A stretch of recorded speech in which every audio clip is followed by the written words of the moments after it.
Hi, and welcome to the CAFMA Connect. I'm your host, Fire Chief Scott Freitag, and with me today, there is no one more special than Captain Rick Mongo Olson. Thank you, sir.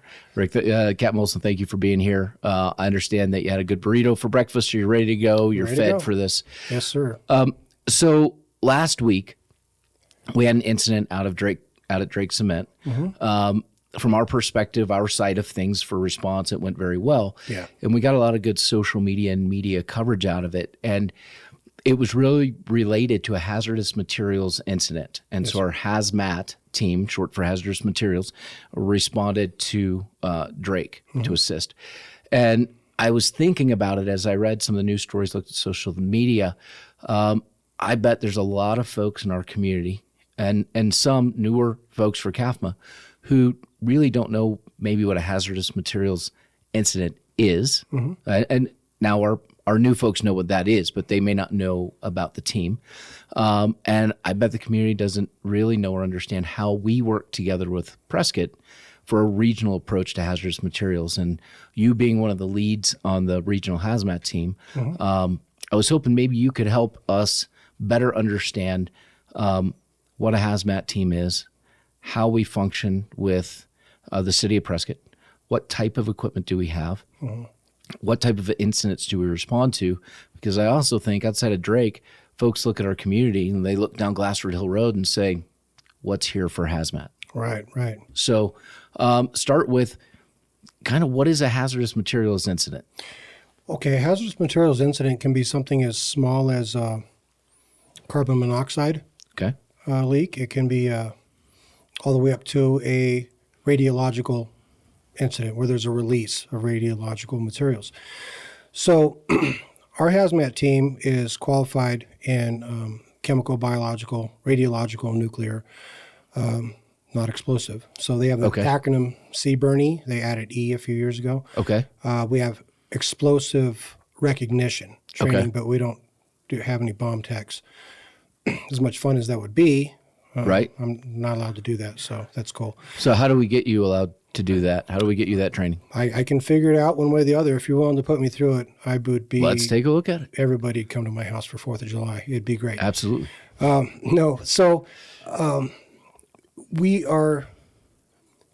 set up to handle chemical releases, recognize if there's a powder substance, if it's biological material, and then the radiological, nuclear.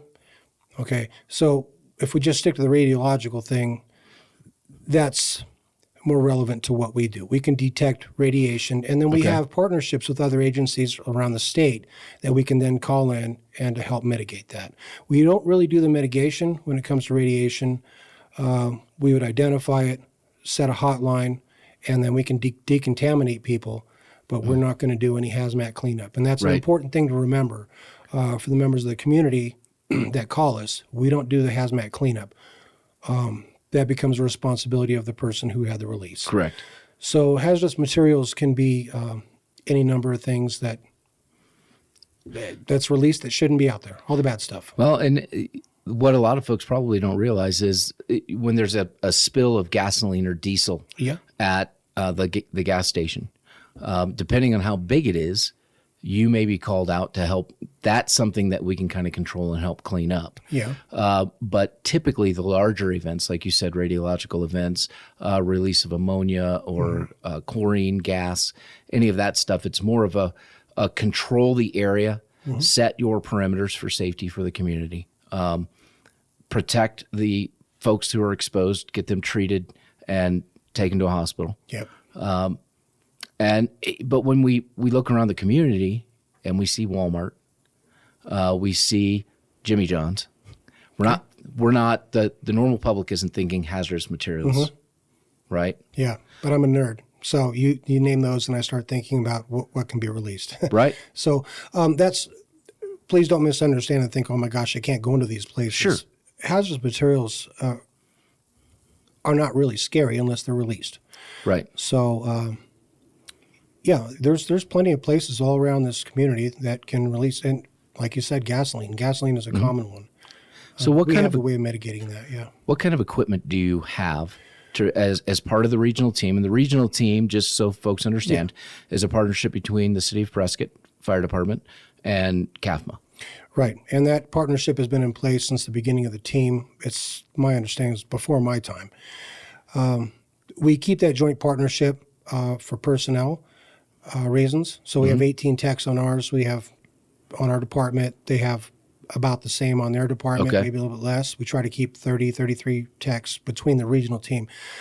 The importance of the regional team is interagency cooperation is essential for getting grants and equipment, and it really helps the community at large. Right. And so that regional partnership is very tight.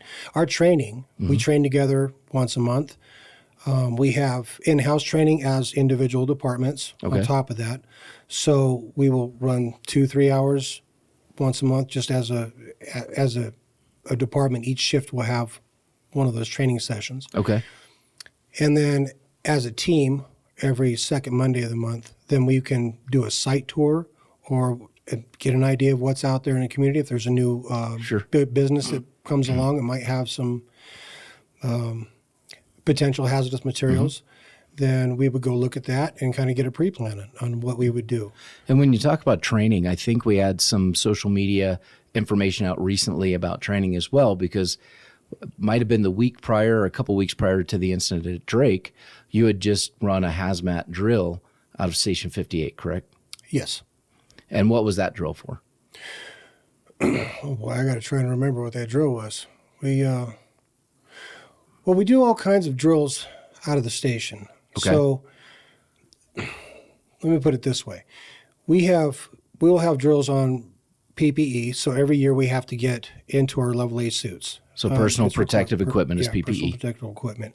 Those big old Stay Puft marshmallow suits. Right. Yeah. I remember those. Yeah, you remember those. Then we have and those are fully encapsulated. Then we just have chemical suits. Then we have our SCBA and turnouts. But we go over WMD, which will be this month's Weapons of mass destruction. I'm throwing out the acronyms. I'm sorry about that. That's all right. I'll get them. What? All right. He's picking up everything I'm throwing down. Right. I've dropped the ball so many times I need to not pick it up anymore. That's what I need to do. I've just been chastised so many times by our new producer about using too many acronyms. Hitting you pretty heavy on that one, huh? Yes, she has. Okay. My apologies. That and time. Sorry about that. She has a microphone over there. She'll chime in at some point when she feels comfortable. We have computer programs that we also work with to do plume modeling. And a Cameo, Aloha, Marplot is a computer program that we can tie in with. So plume modeling. Talk about a plume. So I was just talking to a writer that we have today about what a plume model is. We have HAZMAT 1. It's a big hazmat truck that we share between City of Prescott and CAFMA. Since it's a regional team, they'll have it for 3 months. We'll have it for 3 months. We got this truck back in 2016. In the back of this truck, it has a command cab. It also has all of our equipment, which you asked about earlier, and I'll get to. But in the command cab, there's computers, and those computers are programs that we can tie in with NOAA or we can get local weather once we get on site. But in theory, our response area is anywhere in Yavapai County. Actually, we can go anywhere in the state. Okay. But our main area is pretty much on this side of Mingus in Yavapai County. If we have some distance to go, I can get in the back of the command cab. If I know what the product is, the size of the leak,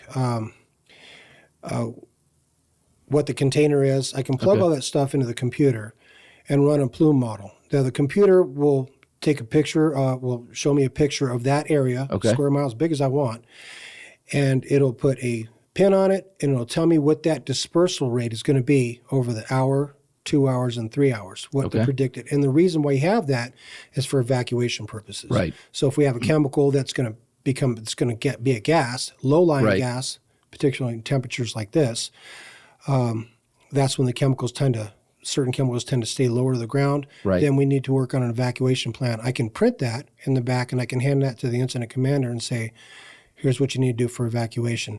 And then I can go back to work and start working on what we're going to do to stop the leak. Right.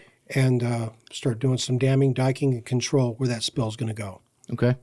So one thing that I'd like to point out about HAZMAT, one, you talked about how we share it with the city of Prescott. Yes, sir. That was also a shared expense with the city of Prescott. It sure was. And for some of your other equipment, we do get grants from the county and other places that help us buy gas meters, 4 gas meters, computer equipment, computer programs, keep them updated, those types of things. We also have on the team access to an expert. I'm not saying you're not an expert. No, I bow to the guy. It's great, yeah. Steve Maslansky. He has been with the team, volunteering his time. We keep telling him we're going to give him a raise. Right. He's still waiting on that. Steve Maslansky is our specialist. So he would be considered a hazmat specialist, well, because he's a genius. He's written books. His background is in the U.S. Army, and he also worked for a department that was adjoining city of New York. Right. He was a chief on their department, hazmat chief. And the guy's a genius. So didn't he we call work on him- some Superfund site cleanups? He absolutely did. Okay. He has worked on several. He's also been called in as a expert witness for litigation, Okay. whatever. So yeah, he's pretty much a genius. We So, love the guy. what are some of the things that we have in this area, just so the community recognizes it? I know we have the railroad goes through. Those folks who live out in Paulden, Chino are probably more familiar with the railroad. Yeah. Coming through there. So there's a hazmat potential. Any fuel truck coming into our area, driving around the highways, those are potential if there's a problem with one of those. Propane trucks Yeah. could be a hazmat incident. A propane fill station could end up being a hazmat incident, depending on what it is. And you have the ability to plug those and shut those types of things down. But those, I think the general public doesn't realize, how much we actually have in our community that could present a danger. Now, under normal conditions, it's perfectly fine. But when something happens, it's folks like you and the regional team and Steve Maslansky and the equipment that we have that's able to respond and mitigate that incident and ensure the safety of the community. Well, let me give you a couple of examples of what we have here in Prescott Valley. So one of our larger potentials would be the event center, right? Skating rink. It's just ice, though, right? no refrigerant. It's ammonia. Yeah. An ammonia leak would be An not ammonia good. leak would be really, really bad. Right. Yeah, if that was released, it'd be really, really bad. But that system, we look at it, we go to it about every year, every other year maybe, and we bring all new team members in there just to look at the plumbing. We're not experts with the plumbing, but what we do is we do a site tour and we evaluate what that equipment looks like, where we can we shut things down? Can we not shut things down? How are we going to mitigate it? And what the evacuation plan would look like should there be a release. It's a potential. Right. Go to the event center, please.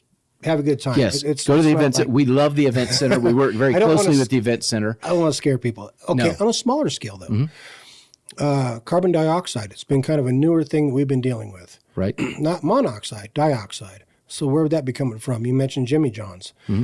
As an example of a restaurant that has soda dispensers.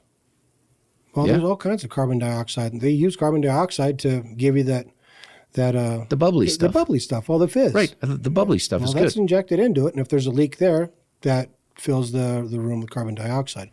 So a couple years ago, we wound up getting a meter that measures carbon dioxide. Before then, we would use our 4 gas meters, and we would look for oxygen displacement. Okay. We may not be able to identify it. So that's another important thing to bring up with the meters, just quickly. We measure for certain gases. Some of those sensors might fire off, and it might not be that gas. For instance, we can measure for hydrogen sulfide. Okay. That's sewer gas. But if we're in a let's say a store that sells batteries, right, and a battery goes bad and it smells like sulfur in there, it's going to pick it up. Right. Does that mean sulfur dioxide? Or hydrogen sulfide? That's what I meant to say, hydrogen sulfide. Sulfur dioxide is really, really bad. hydrogen sulfide. No, that's not what that is. It just means the sensor is picking something up. So that's the cool thing I like about HAZMAT, Right. is you don't just look at the bloody thing and go, oh, this is what I'm picking up. You have to look at everything else that's going on around you, what led to the release, what is the potential release. Right. And so it's that investigation that I really enjoy about all that. So HAZMAT releases can be something very minor, Right. and they could be very, very major. That's kind of that's just two extreme examples of what we have in our community. Well, and I think there's something else that people don't realize, and I'm just going to take a shot at electric vehicles right now, because when you have an electric vehicle fire and you're trying to suppress that fire on a roadway or wherever it is, the runoff from that, because the batteries and the chemicals in the lithium-ion batteries, that creates another incident within the incident for that runoff. You don't want that water getting into the water system. Right. And so all of our fire personnel are operations level HAZMAT, which means we can say, hey, I need a berm over here. We need to contain this, Right. and everybody can do that. Then we have our HAZMAT technicians, which are the level up. This is where we can do what we call offensive actions. The offensive actions would be doing the plumbing. We would stop whatever leak is going on. We can get not into the product, but we can get much, much closer to the product. But the operations level guys, they would have to stop that incident within the incident that you're talking about. Yeah, and that's something that people don't think about. There was just an EV fire, electric vehicle fire, in the city of Scottsdale. Phoenix responded, and it ended up being, I think they went to 2 alarms. It took thousands of gallons of water to try to put this thing out. They finally got it cooled, got it onto the tow truck, and as it was driving away, it caught on fire again and had to drop it. More runoff, more HAZMAT incident. Those things are a serious challenge. They are. Not as green as build. So just real quick to kind of close it out, a lot of folks may not know, you may not know that I was a HAZMAT tech at one point, wore the big marshmallow suit. And to explain why I am the way I am, I went to school right next to an unmitigated Superfund site, uranium. And Nice. so we drank the well water from the area, and the white-tailed deer there, massive, but I wouldn't eat them. Yeah. Today, it's the highest point, you can look it up, highest point in St. Charles County, 10 stories high of rock covering this site. That was part of the cleanup. And the fire marshal at the time, because then I ended up working in a fire district that covered that area, he went to check it out as he was leaving. They hit him with a radiological meter, and he popped positive on his pants, so they had to take his pants away from him. No pants. So no pants. But I mean, that reduces 90% of the contamination. You know, the good thing is for me, it makes me easy to see at night because of the glow. Yeah, absolutely. Right. It's not just because I'm bright. It's because I've been contaminated. So with that, Captain Olson, thank you so much for sharing about that, the HAZMAT team, what you guys do, what you have. I think this is good information for our community. Yeah. So thank you so much for coming on. You're very welcome. With that, thank you for watching. Thank you.